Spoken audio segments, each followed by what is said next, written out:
Je vais parler fort. C'est rugir comme un lion. Amen. Amen. Amen. Je n'ai pas beaucoup de temps ce matin pour le temps de partage, mais je voudrais quand même que la sœur Anodine nous aide avec ce cantique-là. S'il te plaît, ma sœur, si tu veux, dis un seul mot et je serai guéri. Et je vais vous inviter à vous lever et à chanter avec votre sœur au nom de Jésus.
Seigneur, nous bénissons ton nom pour ta parole qui nous guérit. Amen. Pour ta parole qui nous restaure. Seigneur, nous bénissons ton nom pour ta parole qui est capable de tisser nos os. Pour ta parole qui est capable de tisser nos nerfs.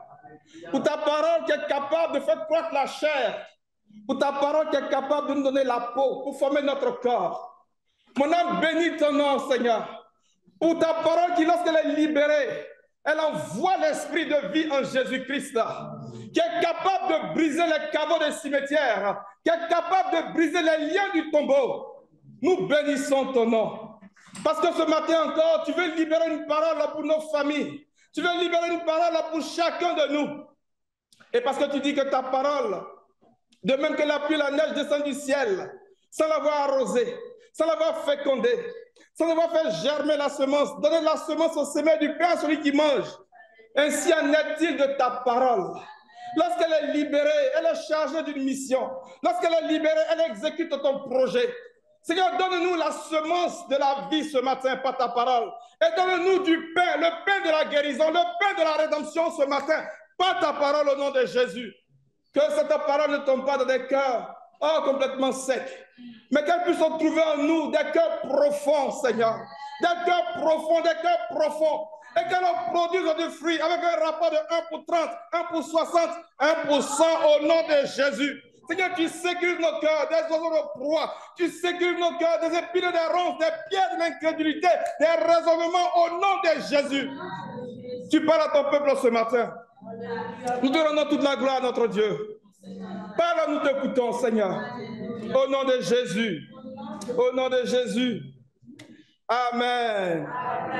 Amen. Je voudrais ce matin partager avec vous quelques pensées en lien avec deux passages qui, pour moi,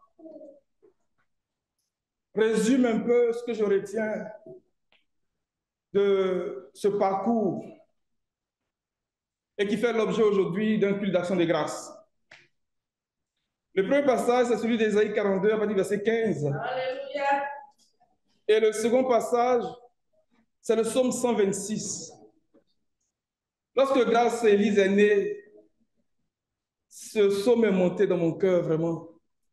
Le psaume 126. Et c'est dans la pensée de ces passages, de ces textes, que je voudrais partager avec vous quelques mots ce matin, pour nous encourager. Donc, mon frère, si tu es prêt, Ésaïe 42, à partir du verset 15. On va d'abord le lire, ce texte-là.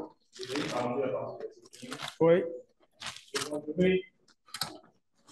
Je ravagerai une montagne polie et j'en dessécherai toute la terre. Je changerai les feux en terre pleine et je mettrai les étangs à sec. Verset 16. Verset 16.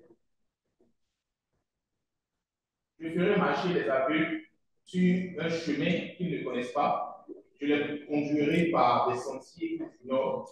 Je changerai devant eux les ténèbres en lumière et les endroits tortueux en plaine. Voilà ce que je ferai et je les abandonnerai. Alléluia. On aurait pu lire dans d'autres traductions, mais on va se limiter à ça. Ce qu'il faut savoir, c'est que ce texte s'inscrit dans un cantique. Un cantique de consolation que Ésaïe va commencer à annoncer depuis le chapitre 40 pour parler d'un temps de consolation du peuple d'Israël.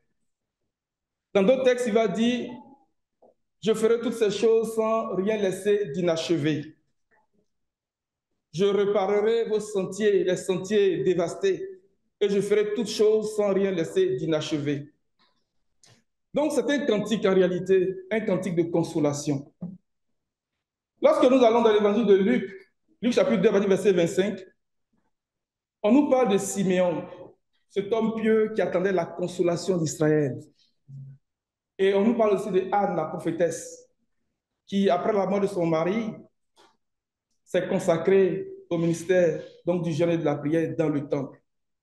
La Bible dit qu'elle aussi attendait la consolation d'Israël. Les termes, les mots ne sont pas mis comme ça.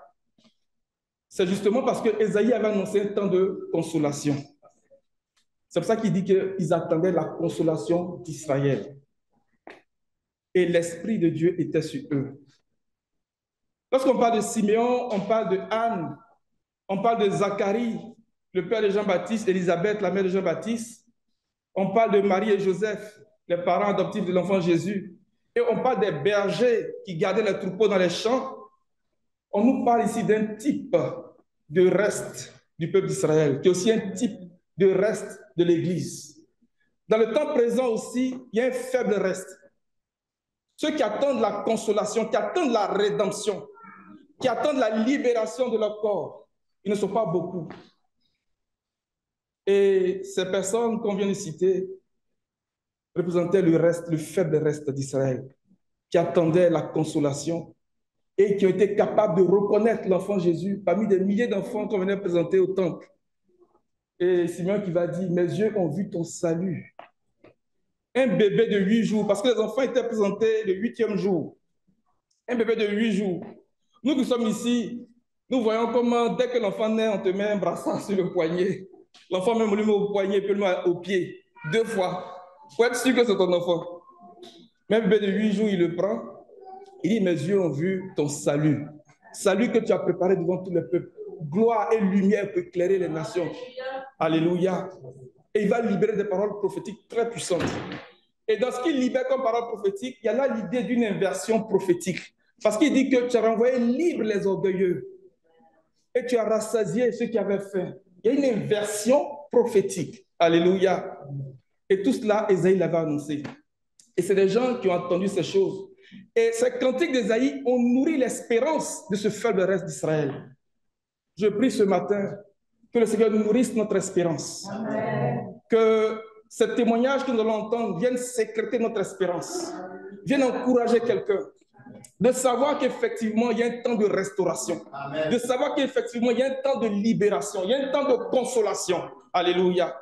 Si on peut lire rapidement ce texte de Luc chapitre 2 à partir du verset 25. Luc chapitre 2 à partir du verset 25. Et voici, il y aura à Jérusalem, il y avait à Jérusalem un homme appelé Simeon. Comme il est juif de Dieu, il attendait la consolation d'Israël et il était il attendait la consolation d'Israël. L'attente est une épreuve. Lorsque nous attendons la consolation, lorsque nous nous attendons au Seigneur, c'est un temps d'épreuve. Le royaume de Dieu vient en 2 temps. La première venue du royaume est associée à la période des semailles. Et la seconde venue du royaume est associée à la période des moissons. Mais entre ces 2 périodes, il y a un long temps. Un long temps au cours duquel on a l'impression que rien ne se passe. Et notre attente est mise à l'épreuve. Notre espérance est éprouvée. Notre foi est éprouvée. Mais Simeon attendait la consolation d'Israël et l'Esprit Saint était sur lui. Amen. Ça veut dire que le seul moyen par lequel nous pouvons attendre notre rédemption, la libération de notre corps, c'est d'avoir le Saint-Esprit sur nous. Que le Seigneur nous remplisse de son esprit. Que le Saint-Esprit soit sur nous, les amis. Pour que nous puissions vaincre dans cette période d'attente. Parce que c'est là où tout se joue. C'est là où les oiseaux de proie s'abattent sur le sacrifice et viennent voler la semence. C'est là où les épines et les ronces poussent dans les cœurs. C'est là où les pierres poussent dans les cœurs et étouffent la semence. Mais le Seigneur bêche nos cœurs ce matin par le Saint-Esprit. Pour que la semence que nous recevons puisse s'enraciner profondément en nous. Et qu'elle soit à l'épreuve des intempéries de la vie, à l'épreuve des situations. Parce que nous aussi, on veut être de ces gens comme des Siméons qui voient le salut de Dieu. Alléluia. Qui voient la consolation de Dieu, qui voient la rédemption, qui voient nos corps changer. Amen. Je peux continuer. Il avait été divinement averti par le Saint-Esprit qu'il ne mourrait point avant d'avoir vu le Christ du Seigneur. Voyez-vous, cette expression, il avait été divinement averti, a été dite au sujet de Noé. Pendant la construction de l'arche, Noé tentait de proclamer le message de l'évangile. Et personne ne s'est converti. Parce que tous ceux qui étaient dans l'arche, c'était les gens de sa famille. Lui, sa femme, ses 3 enfants et leur femme. Donc pendant 20 ans, personne ne s'est... 120 ans, pardon, merci. 120 ans, personne ne s'est converti. Et ça nous parle du temps dans lequel nous sommes aujourd'hui. Nous sommes vraiment dans ce temps-là. Pendant 120 ans, est-ce que vous pouvez vous imaginer 120 ans? Personne. Mais Noé avait été divinement averti. Il avait été divinement averti par l'Esprit de Dieu. Et il a travaillé à son salut. Dans ce temps d'attente, dans ce temps où notre espérance est éprouvée, le Seigneur nous donne des avertissements divins pour que nous puissions travailler à la construction de l'arche, travailler à notre salut. Alléluia. Il a dit à Noé, rentre dans l'arche, toi et ta famille, et vous serez sauvés. Rentrer dans l'arche, là, c'est l'engagement d'une bonne conscience envers Dieu. C'est ce que ça veut dire, rentrer dans l'arche. Que le Seigneur nous donne de nous engager dans une bonne conscience avec Dieu. À nous séparer des souillures du corps, de l'esprit, de l'âme. À nous sanctifier, à nous consacrer. S'engager dans une bonne conscience avec Dieu, c'est rentrer dans l'arche. Vas-y rapidement, mon frère, parce que je pense que le temps est long. Il vient au temps, poussé par l'esprit, et comme les parents apportaient le petit enfant de Jésus pour accomplir à son égard ce qu'ordonnait ordonné la loi, il le reçut dans ses bras, bénit Dieu et dit. Vous voyez, ce qui se passe ici, en réalité, c'est l'acte de rachat. Dans la loi de Moïse, il y a 3 niveaux de rachat. Il y a le rachat de la personne, de l'esclave. Il y a le rachat de la propriété. Il y a le rachat de la postérité. À travers ce qu'on peut voir aussi le lévirat. La présentation de l'enfant Jésus dans le temple, c'est selon la loi de Moïse. Il dit, tu rachèteras tout premier-né. En le présentant, c'est une façon de dire, celui-là, c'est le premier-né. Et moi-même, je le rachète. Alléluia. Donc, il annonçait déjà l'œuvre de rachat, l'œuvre de rédemption. Et le Seigneur allait pour accomplir l'œuvre à la croix, pour nous racheter. C'est pour ça qu'il fallait qu'il soit présenté. Vas-y, rapidement. Maintenant, Seigneur, il laisse ton serviteur s'en aller en paix, selon ta parole. Pas les jours ont consacrés. Salut que tu as préparé devant tous les peuples, lumière pour éclairer les nations et la gloire d'Israël. Son père et sa mère étaient dans l'admiration des choses qu'on disait de lui. Et à toi-même, une épée te transpercera l'âme. Une épée te transpercera l'âme, c'est un langage. Il ne va pas tuer sa maman. J'ai envie de dire dans la chair. Mais l'épée dont il est question ici, c'est l'épée de l'esprit. C'est la parole prophétique qui vient pour crucifier la chair. Lorsque nous écoutons la parole prophétique, elle est libérée comme une épée qui transperce et qui crucifie la chair. C'est de ça qu'il est question. Et ça, c'est le signe qui provoque la contradiction. La croix, l'œuvre de la croix de Christ est le signe qui provoque la contradiction. Alléluia. Parce que pour les Grecs, c'était un peu insensé de dire que celui qui était là, c'est le roi. Et les Juifs, ils cherchaient des miracles. Si tu es le Fils de Dieu, sauve-toi toi-même et sauve-nous. L'inversion prophétique. Le signe qui provoque la contradiction. Le Seigneur veut crucifier la chair en chacun de nous ce matin. Et il envoie sa parole comme l'épée de l'esprit. C'est par sa parole, la parole prophétique, qu'il fait ce travail. Et toi-même, une épée te transpercera le cœur, l'âme. Le Seigneur veut transpercer nos cœurs par la parole prophétique. Alléluia. C'est une manière de dire, il veut crucifier la chair. Amen. Amen. Continue, on va finir rapidement, puis on va aller dans le 126. Et à toi-même, une épée te transpercera l'âme, afin que les pensées beaucoup de cœur soient dévoilées. Les pensées de beaucoup de cœur soient dévoilées, c'est exactement Hébreux chapitre 4, verset 12. La parole de Dieu est vivante, elle est efficace, elle est plus tranchante qu'une épée quelconque à deux tranchants. Elle pénètre jusqu'à séparer âme et esprit. Moelle et jointure. Moelle et puis jointure, la comment on peut séparer? Mais la parole de Dieu fait ça. Amen. Elle est plus pénétrante. Elle juge quoi? Les pensées et les sentiments de nos cœurs. Parce que quelquefois, on prend nos sentiments pour les pensées de Dieu. Mais la parole de Dieu vient comme cette épée-là qui fait la séparation. C'est de ça qu'il est en train de parler. Alléluia. Continue. Il avait aussi une prophétesse, Anne, fille de Phanuel de la tribu d'Aser.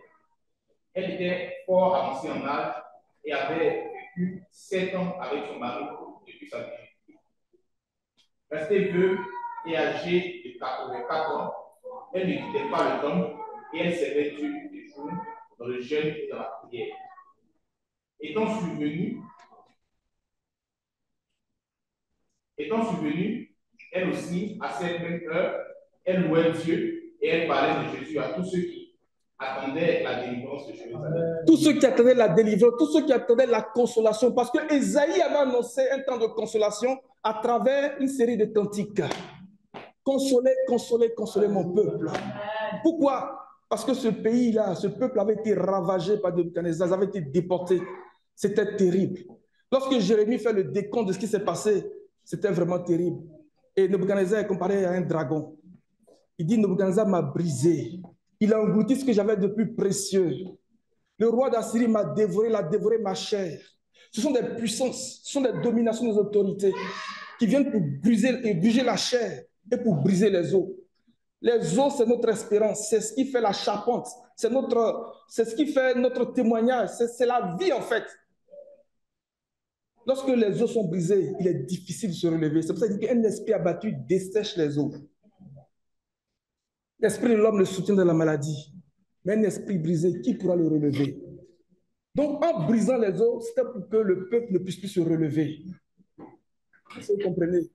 Mais il a été dit, aucun de ces os ne sera brisé. Aucun de nos os ne sera brisé. Aucun de vos os ne sera brisé au nom puissant de Jésus. Même si les os étaient complètement secs, Ézéchiel a vu des corps, des chairs leur apparaître, des nerfs leur apparaître, des corps se former. Il a vu des caveaux de cimetière se briser. Il a vu une armée nombreuse. Il a dit, cette armée, c'est toute la communauté d'Israël. Il dit que notre espérance est détruite. Il dit, je vais ouvrir vos tombes. Je vais vous faire sortir de vos sépulcres. Alléluia. Et lorsque ces choses deviennent concrètes dans nos vies, on va lire le psaume 126, on a le sentiment que c'est un rêve.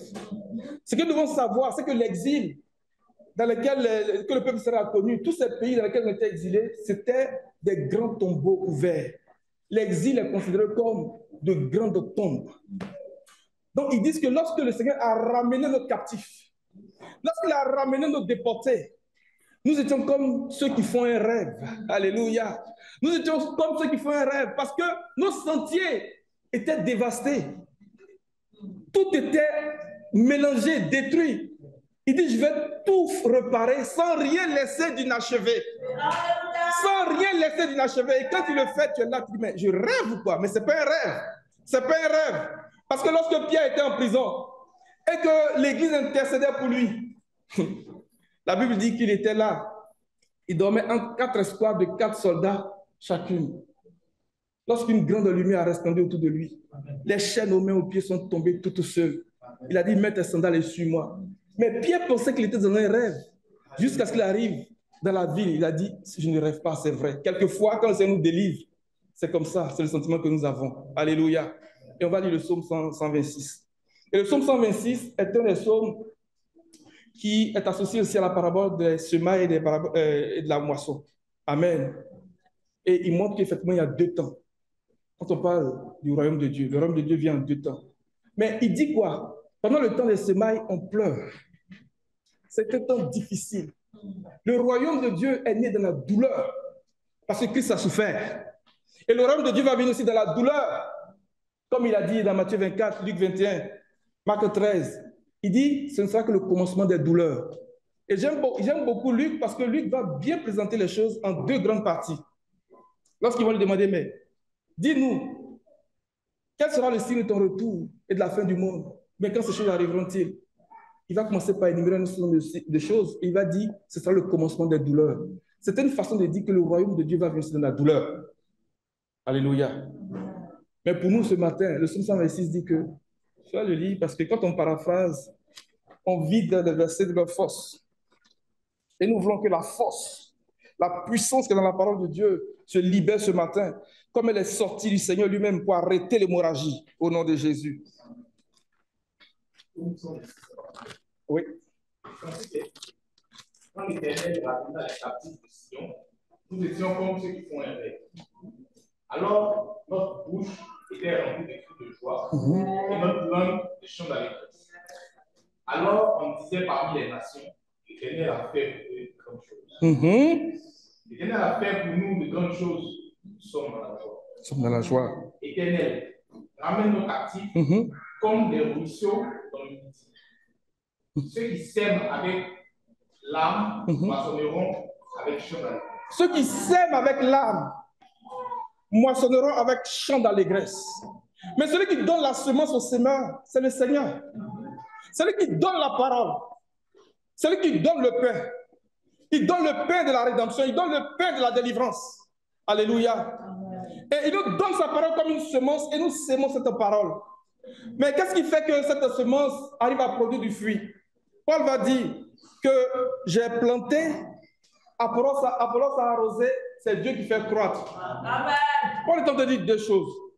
Il a posé le fondement comme un sage architecte, mais il révélait que la doctrine, l'enseignement est le ministère qui arrose la parole. Parce qu'Apollos était un docteur de la loi, était un docteur de la parole. Donc, à travers ce ministère, il arrosait. Donc, lorsque Dieu nous donne sa parole, parce que le ministère de l'enseignement puisse arroser cette parole et lui-même fait grandir cette parole. Alléluia.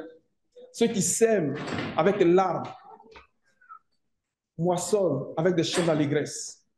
Le temps des semailles est un temps difficile. Lorsque le Seigneur donne la parabole donc, du semeur, il nous révèle que 3/4 de la semence est perdue.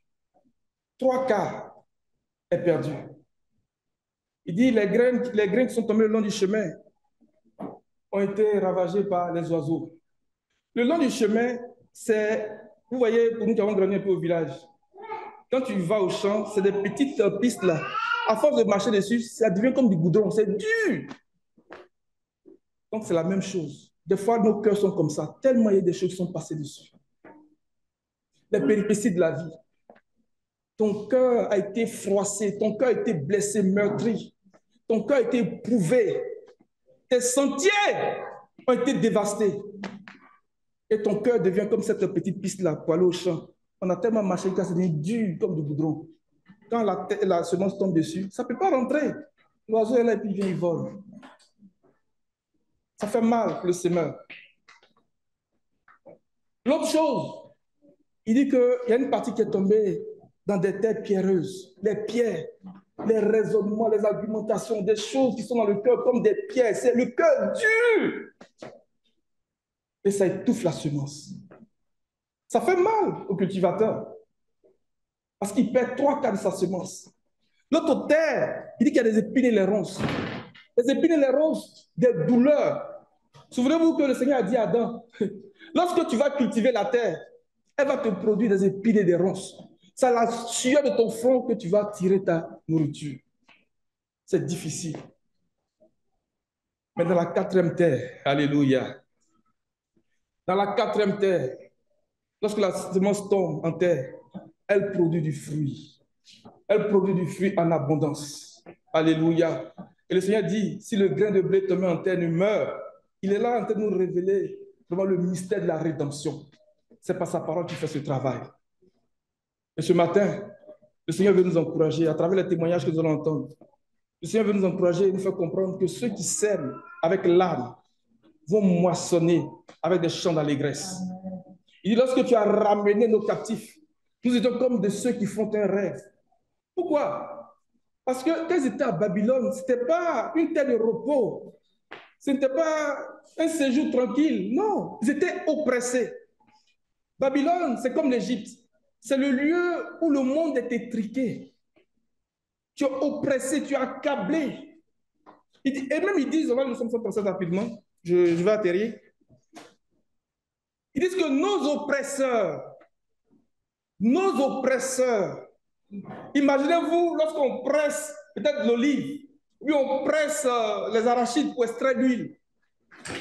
J'ai travaillé dans une usine où on produisait de l'huile, mais la manière dont c'était pressé, c'est terrible. Il y a des pressions à froid, il y a différents types de pressions. Je ne sais pas comment tu es pressé aujourd'hui, comment tu es oppressé aujourd'hui. Babylone, c'est l'esprit de l'oppression. C'est l'esprit de la domination. C'est l'esprit de la captivité. C'est l'esprit de la souffrance. Mais le Seigneur te donne la semence ce matin. Amen. Tu ne seras pas en train de rêver. Mais c'est vrai, vrai. C'est vrai, vrai. C'est vrai, vrai, les amis. La rédemption dont on parle, c'est la vérité. Un jour, nos corps vont changer. Amen. Nos corps vont être transfigurés. Les pieds étaient là avec le Seigneur sur la montagne. Ils étaient là, ils dormaient. Le Seigneur dit, veillez et priez. Ils étaient là, ils dormaient. Un coup, il voit son corps changer. Il dit, hey. Donc, ce que le prophète a dit depuis là, c'est vrai, vrai. Donc, Pierre va dire, vous ferez bien de prêter attention à la parole prophétique, parce qu'on l'a vu de nos yeux. Amen. On l'a vu de nos yeux. Ce n'est pas un rêve, c'est vrai, vrai. Amen. Alléluia. Somme 137 rapidement. Sur les bords des fleuves de Babylone, nous étions assis et nous pleurions. Nous souvenons du silence. Il pleurait. Au sol de la contrée, nous avions suspendu nos harpes. Là, nos vainqueurs nous demandaient des chants. Vous voyez, la harpe, c'est l'instrument qui symbolise la parole prophétique. Lorsqu'on parle de Asaph et de tous les chants, il prophétisait en s'accompagnant de la harpe. Élisée va demander de faire venir un harpiste. Lorsque l'harpiste s'est mis à jouer, Élisée était rempli de l'esprit, il a commencé à prophétiser. Donc, lorsqu'on parle de la harpe, on parle de l'instrument qui symbolise la parole prophétique. Mais si tu as suspendu ta harpe, c'est qu'il n'y a plus de paroles prophétiques. Mais s'il n'y a plus de paroles prophétiques, comment tu vas connaître le projet de Dieu? Comment tu vas expérimenter ce que Dieu est en train de préparer? Il dit sur le bord de Babylone, nos oppresseurs nous demandaient de chanter des cantiques. Vas-y, mon frère. Et nos oppresseurs de la joie. Nos oppresseurs, regardez le terme, oppresseurs. Nos oppresseurs, ils ne disent pas nos amis, hein? On les oppresseurs, vrai, vrai. Vas-y. Chantez-nous quelques-uns des cantiques de Sion. Comment chanterions-nous les cantiques de l'Éternel sur une terre étrangère? Si je t'oublie, Jérusalem, que ma droite t'oublie, que ma langue s'attache à mon palais, si je ne me souviens pas de toi, si je ne fais pas de Jérusalem le principal sujet de ma vie. Alléluia. Éternel, souviens-toi des enfants de Tom. Souviens-toi des Édomites. Qui, dans la journée de Jérusalem, disaient raser, raser, raser, jusqu'à ses fondements. Jérusalem qui est le cœur de l'adoration, qui est le cœur du sacerdoce. Ils disent raser, raser. Mais quel est cet esprit-là qui se lève pour dire de raser les fondations du temple, raser l'autel des sacrifices, raser la cuve des reins, abattre les colonnes de bronze que Salomon avait édifiées et emporter les ustensiles. Quel est cet esprit? C'est l'esprit de Babylone, c'est l'esprit de la bête. Ils disent raser. Comment on peut se réjouir de la dévastation de Jérusalem? Continuez. Fille de Babylone, la dévastée, heureux qui te rend l'appareil de mal que tu as fait. Heureux qui saisit tes enfants et les écrase sur le roc.